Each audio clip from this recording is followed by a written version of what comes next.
పెళ్ళైనా పండగైనా వేడుక ఏదైనా పట్టుచీరల ప్రత్యేక వేదిక వారాహి సిల్క్స్. నమో వెంకటేశాయ. ఈ భూమండలం పైనే అత్యద్భుతమైన, ఎంతో ప్రశస్తమైన, అత్యంత పవిత్రమైన స్థలంగా తిరుమలని చెబుతారు. అఖిలాండ కోటి బ్రహ్మాండ నాయకుడు, దేవాది దేవుడు, కలియుగ ప్రత్యక్ష దైవమైనటువంటి ఆ శ్రీ వెంకటేశ్వరుడు కొలువై ఉన్నటువంటి ఈ తిరుమల ఎంతో పుణ్య పవిత్ర స్థలం. ఆ స్వామివారి దర్శన భాగ్యమే ఎన్నెన్నో జన్మల పుణ్యఫలంగా చెబుతారు. అటువంటి ఆ స్వామివారు కొలువై ఉన్నటువంటి ఈ క్షేత్రం మహత్యం మాటల్లో చెప్పలేం. ఎన్నిసార్లు చూసినా మళ్ళీ మళ్ళీ చూడాలనిపించే రూపం ఆయన సొంతం. అయితే స్వామివారి గురించి, స్వామివారి లీలల గురించి మనం ఎప్పుడు వింటూనే ఉంటాం. అసలు స్వామివారు ఏ విధంగా ఉంటారు, వారికి జరిగే నిత్య సేవలు, కైంకర్యాలు, పూజా విశేషాలు, వారికి సమర్పించేటువంటి నైవేద్యాలు, అసలు స్వామివారు వారి లీలల గురించి తెలుసుకుందాం అనిపించిందండి. ఒక్కసారి స్వామిని దర్శిస్తేనే ఎంతో పుణ్యం అంటారు. అలాంటిది కొన్ని తరాలుగా, కొన్ని వంశాలు స్వామివారిని అర్చిస్తూ సేవిస్తూ ఉన్నారు. మనం ఇవాళ ఇంటర్వ్యూ చేయబోతున్నాము తిరుమల తిరుపతి దేవస్థానం ప్రధాన అర్చకం వేణుగోపాల దీక్షితులు గారు. వారితో మాట్లాడి స్వామివారి మహత్యం గురించి, స్వామివారి లీలల గురించి తెలుసుకుందాం. ఓం నమో వెంకటేశయ్య. నమస్కారం గురుగారు. వెంకటేశ్వర స్వామి వారికి ముడుపు కట్టుకున్నామండి అని చెప్తూ ఉంటారు గురువుగారు. ముడుపు కట్టే విధానం అంటూ ఏమన్నా ఉంటుందా, నియమం ఉంటుందా వాటికి? అసలు ఏం కడతారు, ఎలా అనేది వివరించి. వారికి మనకు ఒక గ్రామంలో అంతా కూడా చాలా కష్టతరం, దుర్లభమైన యాత్ర తిరుమల క్షేత్రం. ఇంత రవాణా సౌకర్యాలు లేదు. పాతకాలంలో తిరుమల జీవితంలో ఒకసారి సందర్శించడమే అతి కష్టమైన. ఇప్పుడు మనం బద్రీనాథ్, కేదార్నాథ్ దర్శించుకోవడం ఎంత కష్టం, ఇప్పుడు కూడా అది చాలా సులభం అయిపోయింది. గతంలో ఈ ఆధునిక వాహన వసతి సౌకర్యాలు లేనప్పుడు ఆ ప్రాంతాన్ని కనుగొనటము, దాని అడ్రస్ తెలుసుకోవడము మనకు దుర్లభమైనవి. యోగులు, సిద్ధపురుషుల ద్వారా చాలా కొద్ది మందికి మాత్రమే ఆ యొక్క అవకాశం లభించేది.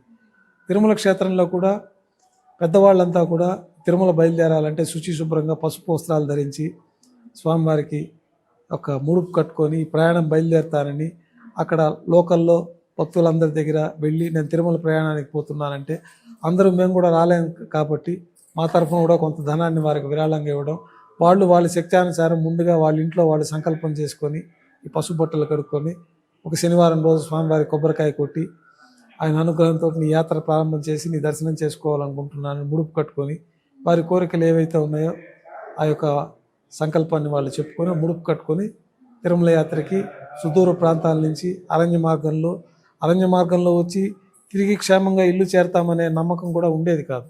ఎందుకంటే ముఖాలంతా సంచరిస్తూ ఉండేవి. ఆ యొక్క ముడుపు కట్టుకొని వాళ్ళందరూ గుంపుగా ప్రత్యేకమైన బోరలు ఊదుకుంటూ ఘంటానాదంతో గంటలు కొట్టుకుంటూ గతంలో వచ్చేవాళ్ళు. మా చిన్నతనంలో కూడా అట్లా వచ్చేవాళ్ళు. ఈ కర్ణాటక, తమిళనాడు వాళ్ళు, ఆంధ్ర ప్రాంతం నుంచి భజన బృందాలుగా భజన చేసుకుంటూ బృందాలు గుంపులుగానే వచ్చేవాళ్ళు.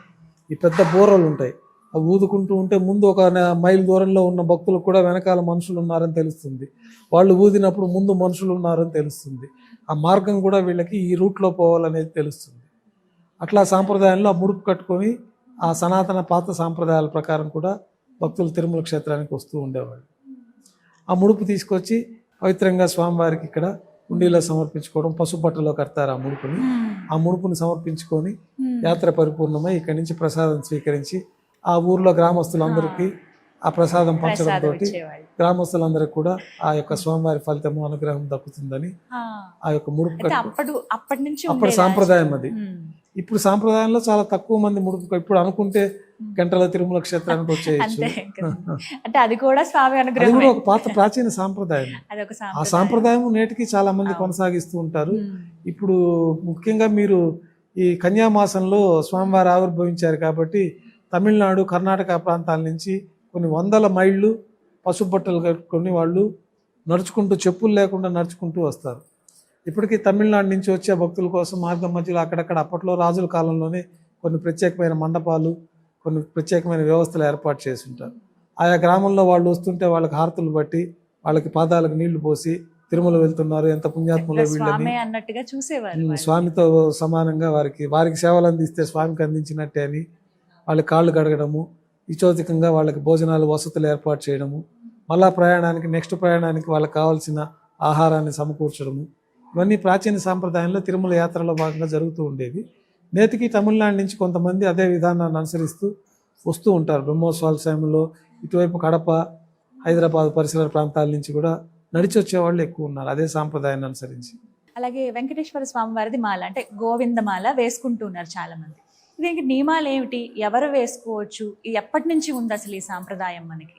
ఈ నియమం గోవిందనామం గోవిందమాల అనేది ఇటీవల కాలంలో బాగా ప్రబలింది. గతంలో ఇది మనం ఇందాక చెప్పుకున్నట్టు ముడుపు కట్టుకొని పసుపు దుస్తులు ధరించుకొని వాళ్ళు మండలం రోజులు పడుతుందో, నెల పడుతుందో, 2 నెలలు పడుతుందో స్వామివారి తదేక దీక్షతో అక్కడి నుంచి ప్రయాణం అయ్యి ఇంత సుదూర ప్రాంతానికి వచ్చి స్వామివారిని దర్శించుకునేవాళ్ళు. ఇప్పుడు ఆ సాంప్రదాయాన్ని అనుసరించి గోవిందమాల అని వేసుకొని స్వామివారిని దర్శించుకోవాలంటే ఇప్పుడు 1-2 రోజుల్లో వచ్చి దర్శనం చేసుకొని వెళ్ళిపోవచ్చు. కానీ అప్పటి ప్రాంతంలో ఆ సాంప్రదాయాన్ని అనుసరించి కొంతమంది వాళ్ళ పెద్దలు ఆచరించిన విధానాన్ని ఈ పసుపు బట్టలు కట్టుకొని 40 రోజులు మండలం రోజులు పెట్టుకొని వాళ్ళు గోవిందనామ స్మరణ చేత ప్రతిరోజు ఉదయాన్నే పసుపు బట్టలతోటి స్నానం ఆచరించడము, తులసిమాల ధరించడము, స్వామివారిని నామజపం చేసుకోవడము, నామస్మరణ చేసుకోవడం, 3 పూట్ల స్నానము, 3 పూట్ల స్వామివారి పటానికి ధూపదీప నైవేద్యాలు, కొబ్బరికాయ కొట్టుకొని ఇంట్లోనే వాళ్ళకి సౌలభ్యం ఉన్న ప్రదేశంలో ఈ అశౌచాలు ఇవి లేని వాళ్ళు ఎవరైనా దీన్ని ఆచరించవచ్చు. ఆడవాళ్ళు అయితే వాళ్ళకి ఆ క్రమం లేనప్పుడు ఇబ్బంది లేని విధంగా వాళ్ళు 20 రోజులు 21 రోజుల్లో చేసుకోవడము, 11 రోజులు చేసుకోవడము, ఈ యొక్క నియమాన్ని అనుసరించి ఈ యొక్క స్వామివారి యొక్క సాంప్రదాయాన్ని అనుసరించి చేసుకునే వాళ్ళు కూడా వచ్చి స్వామివారిని దర్శించుకుంటూ వైకుంఠ ఏకాదశి ఇట్లాంటి ప్రాంతాల సమయంలో ఎక్కువ ఈ గోవిందమాల భక్తులే వస్తుంటారు. అది తర్వాత క్రమంలో ఇప్పుడు ఆ కేరళ సాంప్రదాయాన్ని అనుసరించి అయ్యప్పమాల, ఇతర దుర్గామాల ఇవన్నీ కూడా పాత సాంప్రదాయాలను అనుసరించి, పాత సాంప్రదాయంలో ఈ వసతులు లేవు కాబట్టి ఇన్ని రోజులు దీక్షతో వాళ్ళు ఈ కార్యక్రమానికి వచ్చి స్వామివారి దర్శనం చేసుకునే కార్యక్రమంలో భాగంగా ఇవన్నీ ఆచరించేవారు.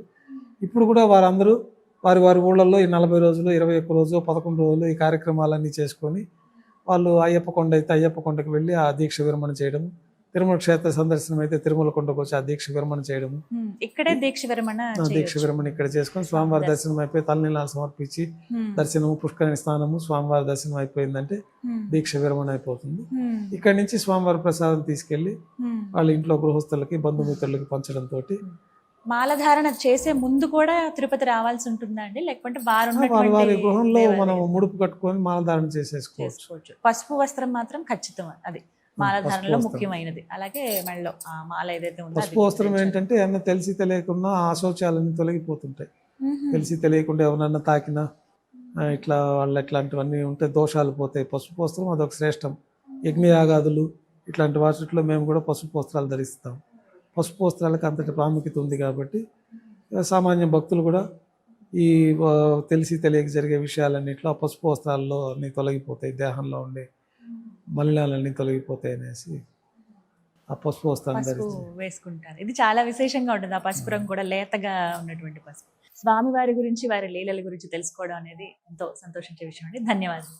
నమస్కారం. ప్రేక్షకులందరికీ కూడా స్వామివారి దివ్యాశీస్సులు ఎల్లప్పుడూ ఉండాలని, శ్రీ వెంకటేశ్వర స్వామి ఆశీస్సులతోటి ప్రపంచ ప్రజలందరూ సుఖ సంతోషాలు ఆయురారోగ్యాలతో వదిలుతూ స్వామివారిని దర్శించుకొని స్వామివారి పరిపూర్ణ అనుగ్రహం పొందాలని కోరుకుంటూ, స్వామివారి అనుగ్రహం ప్రపంచ ప్రజలందరికీ ఉండాలని సదా శ్రీవారి ఆలయంలో ప్రార్థనలు చేస్తూ ఓం నమో వెంకటేశాయ.